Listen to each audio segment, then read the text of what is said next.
Salut Andy, comment tu vas? Salut Alex, bah écoute, ça va très bien et toi, ça fait plaisir de te reparler. Aujourd'hui, je voulais faire une petite vidéo avec toi pour faire un peu le bilan, l'état des lieux, un peu ton retour d'expérience sur le coaching qu'on a fait ensemble pendant 3 mois. Toi, présente-toi un petit peu et fais-nous l'état des lieux avant coaching, comment tu étais, dans quelle situation tu étais, et voilà.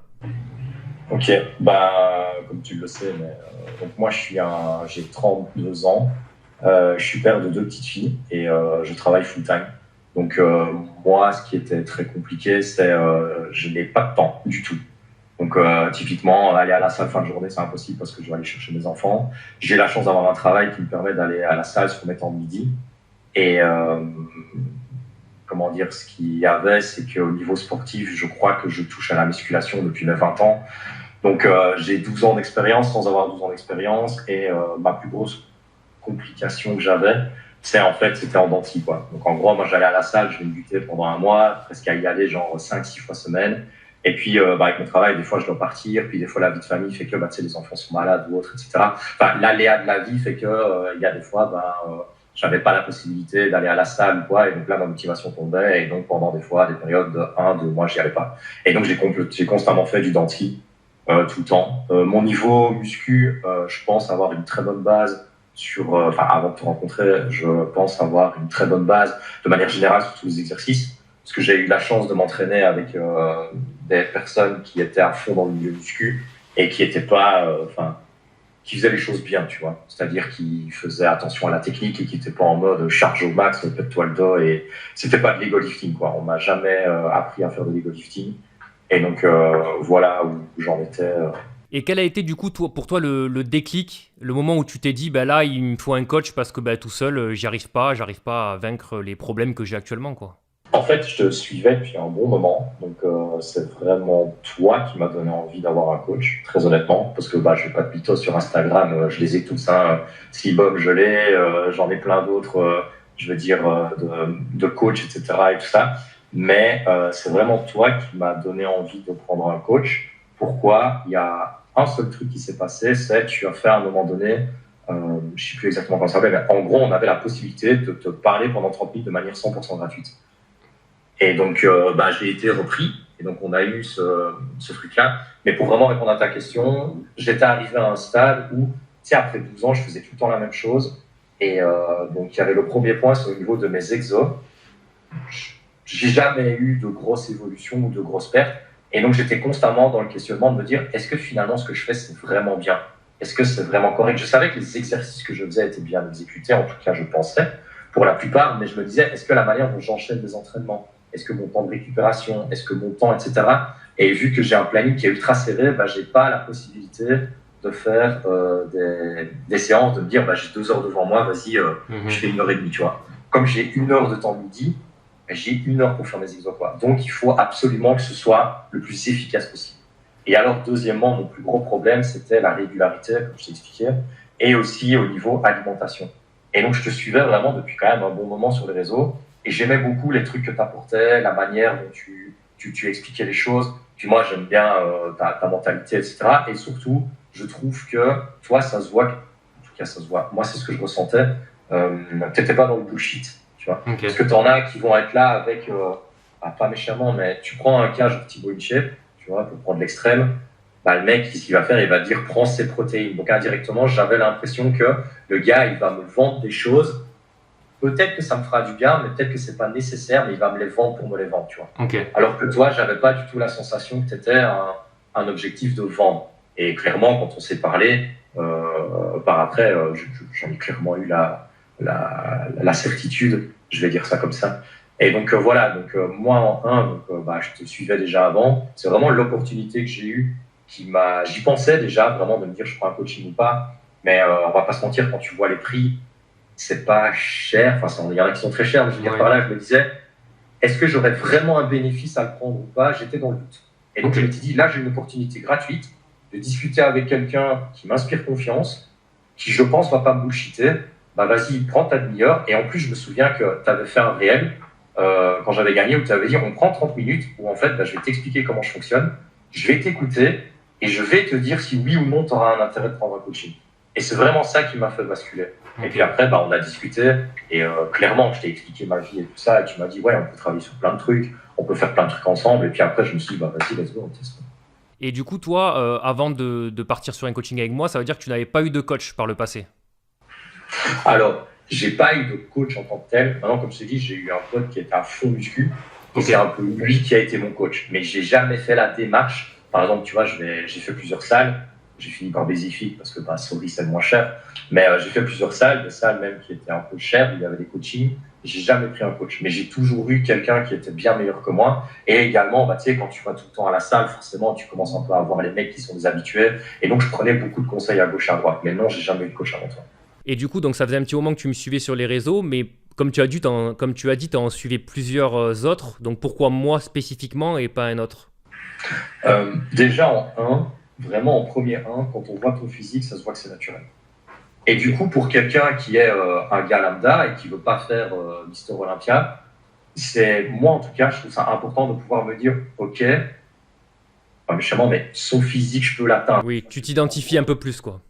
En gros, tu t'identifies parce que quand t'as un mec, désolé, mais qui a des épaules qui remontent jusqu'aux oreilles, tu te dis, vas-y, en gros, si je veux être comme lui, à la fin, il va me dire de me piquer, tu vois. Et j'ai pas envie de ça. Moi, c'est pas mon but, j'ai envie d'avoir un beau physique et tout. Et donc ça, c'est vraiment la première chose, ton physique, il est ultra clean. Et d'ailleurs, tu voyais, je trouve que quand tu postais, tes vidéos sont vraies, tu vois. Il y a pas, tu vois que c'est pas des vidéos YouTube ultra coupées, ultra montées, etc. Tu fais beaucoup de réels où juste tu es à la salle, tu poses ton tel et on voit faire ta séance et tu dis, ok, le mec il se bute vraiment. Tu vois, il n'y a pas de cut dans tous les sens, etc. Je dis pas que c'est mal, mais je trouve que pour pouvoir s'identifier à la personne, moi c'est comme ça que je le ressens, j'ai besoin de pouvoir m'identifier à quelqu'un.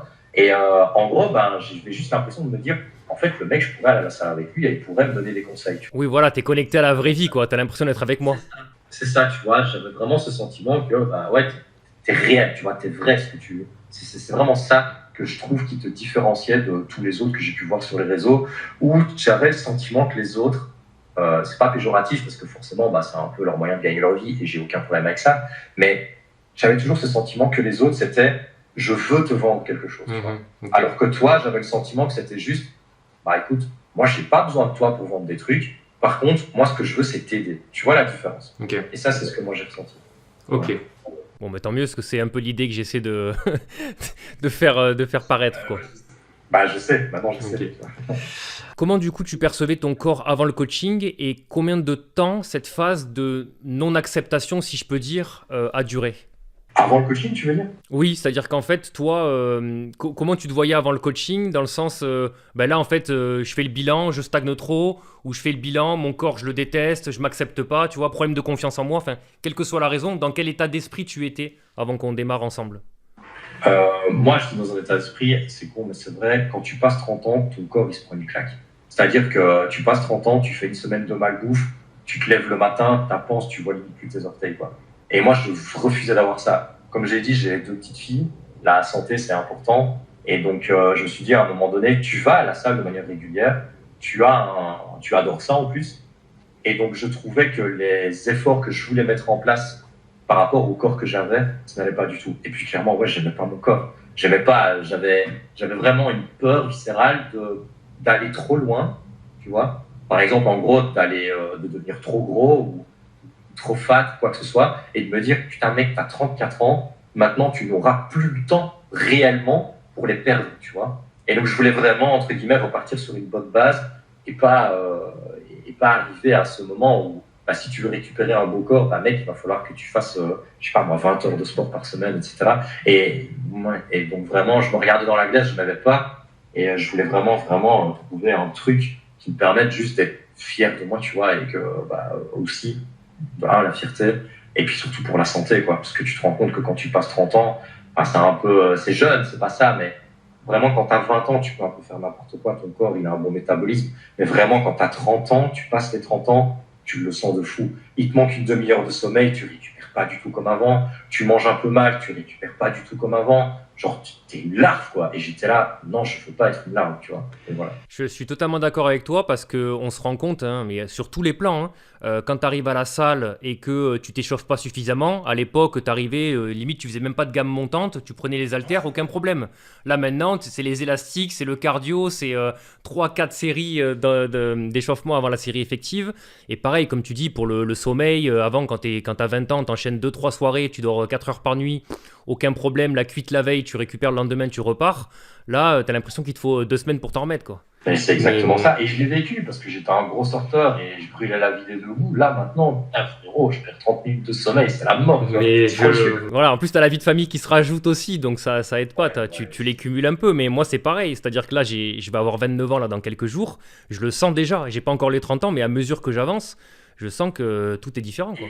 Et je me permets, et toi encore, tu as une hygiène de vie impeccable. Oui, tu vois. ouais, oui, forcément. Oui, mais justement, en fait, le truc, c'est que c'est à double tranchant. T'as une hygiène de vie impeccable, mais le jour où tu sors de ça, ton corps, il se dit, attends, wow. On va revenir à ce qu'on sait faire de mieux, à savoir se reposer, s'entraîner et bien manger. Mais ouais, je te rejoins à 200%. Et est-ce que du coup, pendant les 3 mois d'accompagnement qu'on a eu ensemble, il y a eu un moment où tu t'es dit vraiment, là, wow, je commence à constater de vrais changements, tu vois. Il y a un truc qui se passe. Bah, écoute, d'ailleurs, je t'ai fait un vocal par rapport à ça, et tu me l'as expliqué par après. J'ai pas eu, parce que bah, je me regardais, enfin, je me voyais tous les jours dans le miroir, etc. Et moi, j'ai ce problème de, je suis toujours insatisfait, tu vois. Mhm. Et puis quand tu vois tous les jours, tu vois pas vraiment les modifications. Puis comme tu l'as dit, bah, on a eu un petit coaching de 3 mois, parce que moi, j'ai dû arrêter plus tôt. Mais par contre, il y a vraiment, à un moment donné, enfin voilà, dans ton programme, tu te demandes de bien mettre les poids, etc. et tout ça, et donc tu te réfères par rapport au poids et à ton RPE. Et il y a vraiment eu, sur une semaine d'écart, j'étais focus, j'étais clean, j'étais vraiment nickel depuis un bon moment. Et sur une semaine d'écart, j'ai pris 10 kilos. Et je jure que c'est vrai. Et d'ailleurs, j'étais là, RPE 8, tu vois, 8,5. Et je me souviens très bien, c'était les développés haltères assis pour les épaules. Et normalement, je démarrais à 12. J'étais à 12, je me balade, puis je mets 14, 16, 18, 20. Et je me dis, putain, mais je suis même pas encore à mon RPE 8. Et là, je t'ai fait un vocal, je te dis, putain, mon gars, aujourd'hui, je suis en monstre, je sais pas ce que j'ai bouffé et tout. Et c'est après que tu m'as expliqué, c'est le phénomène de surcompensation. Et ça, c'est quelque chose que j'avais jamais eu auparavant, pour être. Et donc, c'est vraiment quelque chose que, c'est pas toi qui m'as dit que j'allais avoir le phénomène de surcompensation. Par contre, ta méthode et la manière dont tu m'as dit de m'entraîner, de bien manger, etc. Et, enfin, comment tu m'as éduqué à revoir ma manière de m'entraîner à la salle, bah, je me suis rendu compte que, ouais, tu peux vraiment, à un moment donné, bam, t'as un déclic, ton corps réagit. Et best day of my life, quoi. Je me sentais surpuissant, c'était trop bien. Ouais, c'est ça, parce qu'en fait, toi, il y avait le côté aussi où il fallait que je te canalise un peu, parce qu'en fait, comme tu disais, c'était un peu en dents de scie, donc tu avais presque, j'exagère un peu, mais une semaine de repos, une semaine à fond, une semaine de repos, ou des fois c'était en plusieurs mois, un mois à fond, un mois, voilà. Et donc du coup, en fait, quand tu revenais à la salle, tu culpabilisais un peu des 1 mois que tu avais raté ou de la semaine que tu avais raté, et tu revenais à fond, tu avais bien récupéré, donc du coup tu bourrinais un peu fort, puis après tu t'arrêtais, etc. Donc tu avais toujours ce truc de... Tu avais tendance à aller peut-être un peu vite dans tes mouvements, un peu vite en charge, toujours proche de l'échec, lié du coup à ton haut niveau de dopamine. Et en fait, le fait de t'avoir canalisé, on a commencé par un cycle d'accumulation avec des nouveaux mouvements, des RPE relativement bas, des nouvelles façons de t'entraîner avec un tempo lent. Ça, au début, t'as pris une petite claque, tu t'es dit putain, waouh, je suis à 10 kilos développé militaire, avant je mettais 16 ou 18, tu vois, ça faisait un peu chier. Mais en fait, rapidement, tu as dépassé ces charges au bout de 1 ou 2 mois, alors qu'avant, tu étais face à un plafond de verre et tu n'avais jamais dépassé ça, quoi. Et du coup, tu disais que donc, forcément, on se voit tous les jours devant le miroir, donc pas évident de voir sa progression, en tout cas, jour après jour. Mais est-ce que toi, il y a des personnes dans ton entourage, famille, amis, femmes, qui te... femmes peut-être pas, non, du coup, parce qu'elles te voient tous les jours, mais des amis, entourage, qui te voient un peu moins souvent, chaque semaine ou chaque mois, et du coup qui, eux, ont vu des gros progrès? Ouais, il y en a eu 2, et ça, évidemment, c'est la meilleure partie du truc, tu vois, parce que ça te booste ton ego de Forcément. Et ouais, j'ai eu, je m'entraîne avec un collègue assez régulièrement à la salle, ça aide un peu de pouvoir y aller, etc. Et lui, ouais, après, je sais plus, genre, après 2 mois, 3 mois, quasi sur la fin du coaching, voilà, moi, des fois, il y a des séances, je suis trempé, et comme j'ai pas trop le temps, bref, je change de t-shirt pour pas être trempé dans ma caisse, etc. Et je prends la douche au boulot ou alors au soir. Ouais, là, il m'a regardé, il m'a fait putain, frérot, marche bien ton coaching. Et donc, ça me faisait super plaisir. Et alors, tout bêtement, il y a une fois, je portais ma fille sur le bras Et j'ai un collègue qui m'a regardé, il m'a fait putain, les biceps, ça pousse quand même. Et ça vaut tout. Il n'y a pas l'anecdote de la piscine aussi? Il n'y avait pas eu un truc comme ça à la piscine où genre à un moment t'avais débâché, je crois, et t'avais dit que t'avais pris. Je crois qu'il n'y avait pas une anecdote de piscine à un moment. Il me semble que c'était ça avec des collègues, non? T'avais pas un barbecue avec des collègues et à un moment t'avais dû débâcher, je suis presque sûr de moi. Et je pense pas me tromper, hein, parce qu'évidemment je peux mélanger les histoires qu'on me raconte, mais je pense que c'était toi, hein. Non, ça te dit rien ça? Je sais plus, je t'avoue. Ah, mais non, je pensais que en tout cas, c'est ces deux-là. Ok, c'est les deux principaux en tout cas, mais je pensais qu'il y avait un truc par rapport à. Putain, ouais, faudrait que je remonte les vocaux, mais il y en a tellement que pour trouver le bon. Voilà. C'est vrai qu'on s'est Putain, c'est vrai qu'on a envoyé fort quoi. Et du coup, outre l'aspect esthétique, est-ce que toi, t'as remarqué des changements au niveau de ton mental et dans ton quotidien de manière générale? Ouais, énormément. Déjà, le premier, c'est quand tu te cales à un rythme et une discipline, juste bêtement, sommeil. J'ai jamais tapé des sommeils de fou. Voilà. Et juste déjà, quand tu es régulier au niveau de ton sommeil. Quand je dis régulier, c'est pas au millimètre près. Donc moi, j'avais généralement 7 heures de sommeil, c'est ce que je disais. Quand tu es régulier au niveau de la salle, moi, quand je dis régulier, tu sais bien, c'était 3 fois par semaine. C'est déjà Quand très bien. j'avais la quatrième, c'était bien, mais j'avais 3 fois par semaine. Et que tu as ton alimentation qui suit. Moi, quand je dis mon alimentation qui suit, j'avais 1 à 2 cheats par semaine. Déjà, rien que ça, tu le fais sur un mois, ton mental allait beaucoup mieux, j'étais beaucoup plus efficace au travail, j'étais beaucoup moins fatigué. En plus de ça, tu vois que tu as un progrès, donc tu te sens beaucoup mieux dans ton corps parce que tu te dis je vais mieux, je vois que ça va beaucoup mieux. Non, ouais, tout. En fait, il n'y a pas un seul point sur lequel c'était négatif. Il y a vraiment tout qui allait mieux de manière générale. C'était pas que quand j'allais à la salle où je me sentais plus fort, c'était à partir du moment où je me levais, j'étais moins fatigué, je me sentais beaucoup mieux dans ma peau, j'allais travailler, j'avais beaucoup plus de facilité à me concentrer, j'avais beaucoup moins des sautes d'humeur. À tout point, vraiment, de manière générale, ça allait mieux. Et alors, le bienfait, moi, que je trouve à la salle, c'est quand tu as fini d'aller à la salle, tu te sens bien. Ouais, les endorphines, etc. Ouais. Les endorphines font du bien, mais même au-delà de ça, dans la vie de tous les jours, bêtement, mais tu t'endors plus facilement. Je ne sais pas comment dire, mais ton mental, vraiment de manière générale, en plus de ton physique, allait beaucoup mieux, beaucoup mieux. Alors que c'est même pas si ce sont des petits efforts à avoir, mais c'est juste une habitude qui change. Et surtout, comme tu dis, c'est important d'insister sur ça. Les gens pensent que prendre un coach, et même sans parler de coach, devoir progresser en muscu, ça doit forcément passer par du 5 séances par semaine, un sommeil ultra optimisé, une diète pesée au gramme près. Pas du tout. T'étais à 2 cheat meals par semaine, t'étais à 7 heures de sommeil quand on sait que la National Sleep Foundation, hein, qui est l'entité suprême qui régule le sommeil aux États-Unis, conseille entre 7 et 9 heures de sommeil pour un adulte. T'étais dans la fourchette basse, et des fois c'était même un peu moins parce que, comme tu dis, journée très chargée, le soir t'as envie un peu de te poser, profiter de ta femme, etc., et voir tes enfants, c'est normal. Et 3 séances par semaine d'1 heure top chrono entre midi et 2. Et malgré ça, tu avais des gros changements. Donc c'est pour prouver que, ça prouve bien que on n'est pas obligé non plus de se buter et d'avoir toute sa vie qui tourne autour de la muscu. C'est pas le but. Non, clairement. Et en plus, tu le sais, j'étais pas du tout le meilleur élève, mais ça, on le savait depuis le début. De part, comme tu l'as si bien dit, moi, j'ai des obligations par le boulot.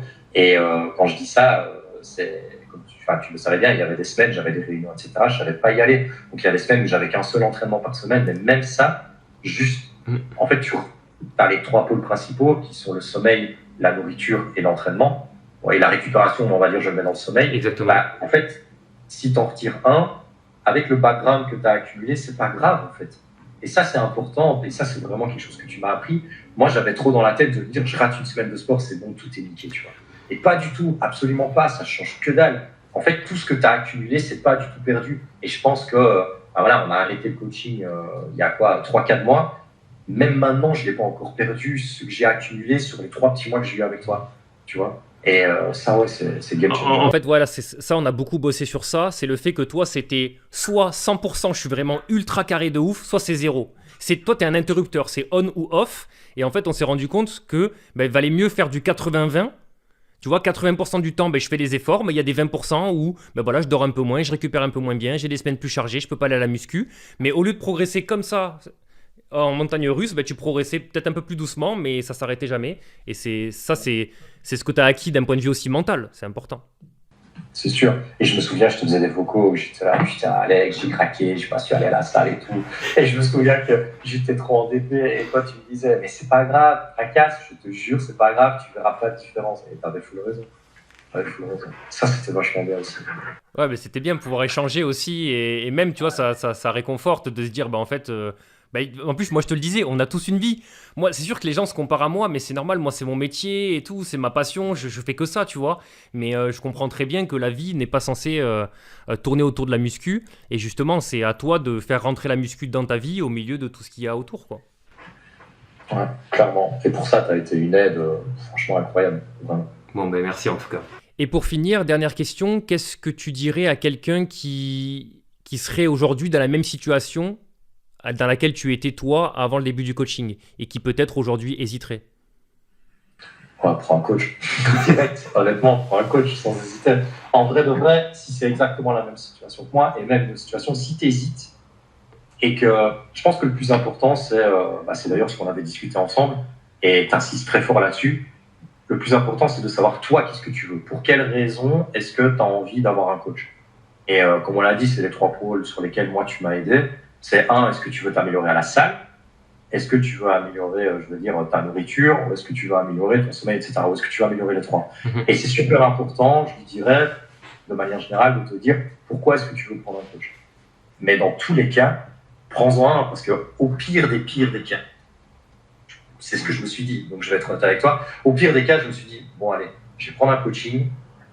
Imagine, même si c'est naze, bah, c'est pas grave, t'arrêtes après un mois, tu vois.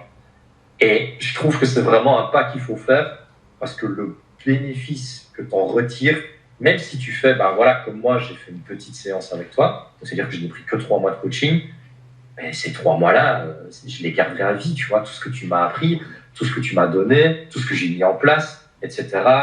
J'arrive pas toujours à les mettre, hein, je vais pas dire que je suis meilleur élève, mais vraiment tout ce que tu vas gagner à prendre un coaching, c'est vraiment à vie. C'est pas un truc qui va être spontané ou ponctuel dans ta vie. C'est quelque chose que tu vas garder pour que tu le fasses correctement et que tu écoutes correctement ton coach et que ton coach soit bien, évidemment. Ça, c'est important, mais tu vas vraiment le garder à vie, donc c'est vraiment un bon investissement. De nouveau, il faut vraiment que tu te demandes pourquoi est-ce que je veux le faire.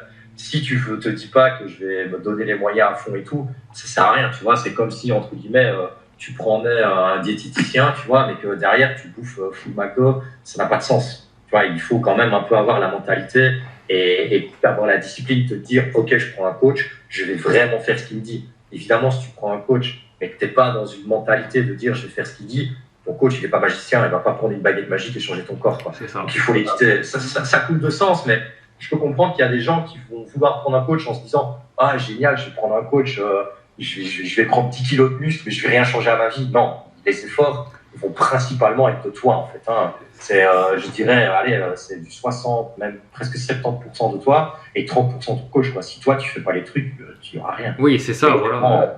Moi, je donne le plan à suivre. Après, si la personne ne suit pas, mais c'est pareil pour tout. Tu sais, il y a des vidéos comme ça, un peu humoristiques, qui traînent sur les réseaux, où le mec, il dit, le mec, il est en voiture, et il se dirige vers la salle de sport, et il dit, moi, en train de me diriger vers la salle de sport, parce que ça fait 1 an que j'ai pris l'abonnement, et je vois toujours aucun résultat. Et en fait, c'est juste qu'il a jamais mis les pieds à la salle, tu vois. C'est exactement ça, c'est bien, c'est la première étape, c'est se dire bon ben voilà, tu constates ton physique, tu as envie de changer, tu prends l'abonnement à la salle, tu prends un coach, mais d'un autre côté, si après t'es pas prêt à faire un minimum de sacrifice, il y en aura forcément un petit peu, même si je suis pas du tout le coach encore une fois qui est vraiment, il faut absolument faire ci, ça, sinon tu progresseras pas, ce qui est faux, il faut quand même un minimum être prêt à souffrir, quoi. Et justement, c'est ça qui rend la chose un peu plus belle aussi, parce que ben, si tout arrivé comme ça, tout cru, tu claquais des doigts, tac, et ça arrivait sans effort, ça n'aurait pas la même saveur, tu vois. Et puis surtout, on serait tous super Mister Olympia, tu vois, si c'était... C'est ça, et en fait, du coup, ben, un beau physique dans la rue, ça ne ferait pas du tout retourner les gens, tu vois, et il y aurait pas de... On n'aurait aucun moyen de faire la différence, donc c'est comme tout. Et d'ailleurs, ça marche pour tout, hein, tu vois, il y a des études qui ont été faites sur les gagnants du loto, et ils montraient que 2 ans après, ils étaient heureux sur le coup, parce que forcément, ils ont gagné, et ils s'y attendaient pas, parce que tu as peu de chance, évidemment, d'avoir tous les bons numéros, mais... En fait, ils se rendent compte que 2 ans après, les mecs sont pas heureux parce que c'est pas de l'argent qu'ils ont gagné par le fruit de leur travail. Donc du coup, ils se retrouvent dans leur situation. Alors, Certains arrivent même pas à gérer l'argent, donc ils perdent tout, mais pour ceux qui arrivent un minimum à gérer, ils sont là, ils sont bah, ok, bah, du coup maintenant je fais quoi? Genre je travaille pas, mais je me fais chier, enfin tu vois, C'est ça. t'es pas heureux en fait. Alors que ton physique, bah, quand t'as galéré, le jour où tu l'as, je peux te dire qu'il a une saveur, mais mec, c'est incommensurable quoi. Je comprends, et ça, c'est sûr et certain. Et je dirais aussi un truc important pour les gens, si jamais ils se posent la question, s'ils veulent prendre un coach ou pas, euh, n'hésitez pas, si jamais vous ne le sentez pas, à peut-être faire plusieurs coachs et à poser des questions, tu vois. Parce que moi, par exemple, bah, c'est très bien passé dès le début, mais pourquoi? Parce que la première chose que tu m'as demandé, c'est, tu as été honnête dès le début, tu vois. Je me souviens très bien, on a quand même passé énormément de temps, ce que je trouve très important. T'as pas juste coché le truc en mode, ok, vas-y, viens, on commence demain, voilà ton planning, ciao. Mhm. Non, t'as posé plein de questions. Tu m'as dit, est-ce que tu es sûr de toi? Est-ce que tu vas vouloir bien faire les efforts, etc. Et en gros, tu m'as pas vendu du rêve. Tu m'as dit, mon gars, si tu veux des changements, il faudra de la discipline, il faudra que ça vienne de toi. Et je te préviens déjà, ce sera pas facile et ce sera pas direct. Et après, moi, ça, c'est quelque chose qui me convient. Mais je trouve ça vraiment important de trouver le bon coach et dans tout cas, je dirais aux gens, lancez-vous. Juste lancez-vous. Maintenant, par rapport à votre budget, il faut regarder aussi, mais franchement, ça vaut la peine. Ok. Bon bah écoute, parfait, ça fait un beau mot de la fin. Bah, en tout cas, merci beaucoup Andy pour ce petit retour d'expérience. Est-ce que tu aurais un dernier truc à ajouter au cas où? Suivez Alex. Moi, je pense que les gens qui tombent sur cette vidéo, ils me suivent, je pense. Ou en tout cas, ils auraient intérêt à me suivre parce que ça m'arrive parfois de donner de bons conseils et d'être un peu drôle aussi. Ouais, voilà. Comme tu dis, moi, je suis une personne. Moi, j'ai toujours été comme ça. J'adore. Enfin, ce que je recherche, c'est que les gens m'adorent ou me détestent. Alors dit comme ça, c'est un peu bizarre, mais moi je cherche pas à plaire à tout le monde parce que vouloir plaire à tout le monde, c'est plaire à personne. J'ai pas envie que les gens se disent, ben en fait, je sais pas trop quoi penser d'Alex. J'ai un peu le cul entre deux chaises. Moi, je préfère qu'on me dise, putain, Alex, je déteste son humour, je déteste sa façon de penser et tout, machin. Ok, pas de souci, je peux pas plaire à tout le monde. Va voir ailleurs, peut-être que tu vas trouver ton bonheur. Mais d'un autre côté, j'aime bien aussi quand les gens, du coup, bah, ils partagent un peu mon point de vue, ils s'identifient à moi et ils aiment ma façon de m'exprimer, ma façon d'expliquer la muscu et voilà, de manière générale, me suivre pour qui je suis, quoi. C'est ça. Et moi, c'est pour ça que je te suis. Ça me fait super plaisir que tu m'appelles. Parce que, bah, au-delà du fait, tu vois, il y aurait plein de gens, bah, voilà, j'ai pas pris un long coaching pour diverses raisons qui sont pas du tout liées à toi, mais qui sont personnelles. C'est pour ça que je l'ai arrêté. C'est pas pour ça que je me souviens très bien. Un mois après, tu m'as envoyé un message en me disant, salut Andy, est-ce que tout va bien?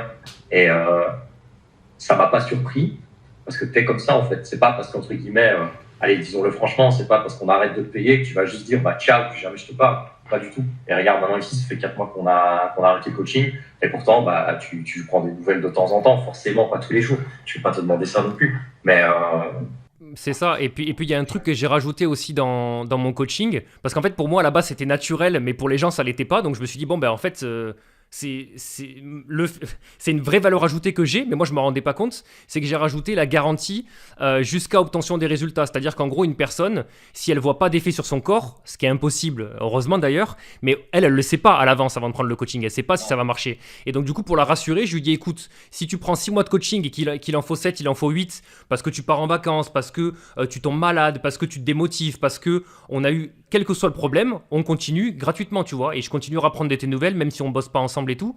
Et je sais pas, c'est ma façon de fonctionner. Je vais pas te dire, ben, ok, en fait, t'as payé, mais là, à partir du moment où c'est fini, tu te débrouilles tout seul.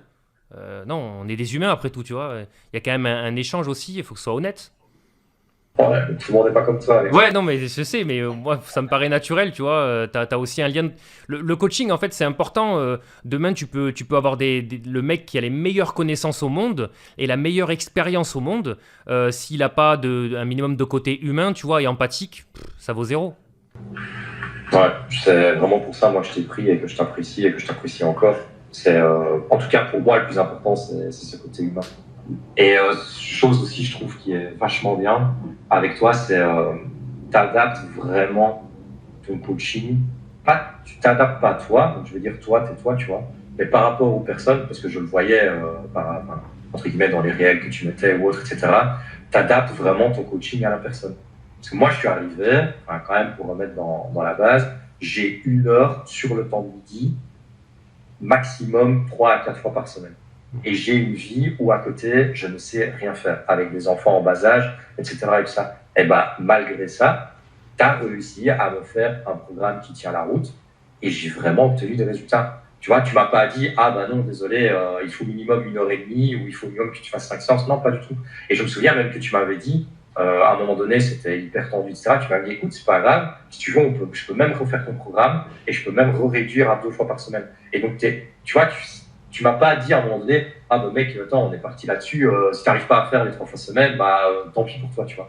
Non, non, t'es toujours là à aider, trouver une solution et t'as vraiment un suivi complet et qui est adapté à la personne. Donc, c'est pas la personne qui doit s'adapter à ton coaching, c'est vraiment toi qui t'adaptes à la personne. Bah, c'est un peu le but voilà, comme tu dis, c'est un peu le but d'un programme personnalisé, déjà de 1, hein, c'est pas du copier-coller.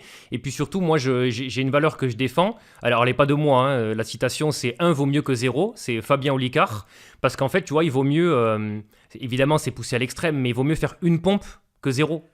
Alors oui, une pompe, ça va pas changer ton physique, même si tu fais ça pendant 10 ans, une pompe tous les jours. Mais c'est juste comprendre, en fait, au-delà de la pompe en elle-même, le sens un petit peu de cette phrase, c'est vaut mieux un tout petit peu que pas du tout. Et c'est ce qu'on a travaillé ensemble, tu vois, toi c'était soit tout, mais vraiment à fond, des grosses séances, soit rien. Et là, en fait, on faisait un tout petit peu tous les jours. Il y avait des semaines un peu plus chargées, d'autres un peu moins. Et l'un dans l'autre, en moyenne, ça compensait. Et tu as eu une bonne progression, quoi.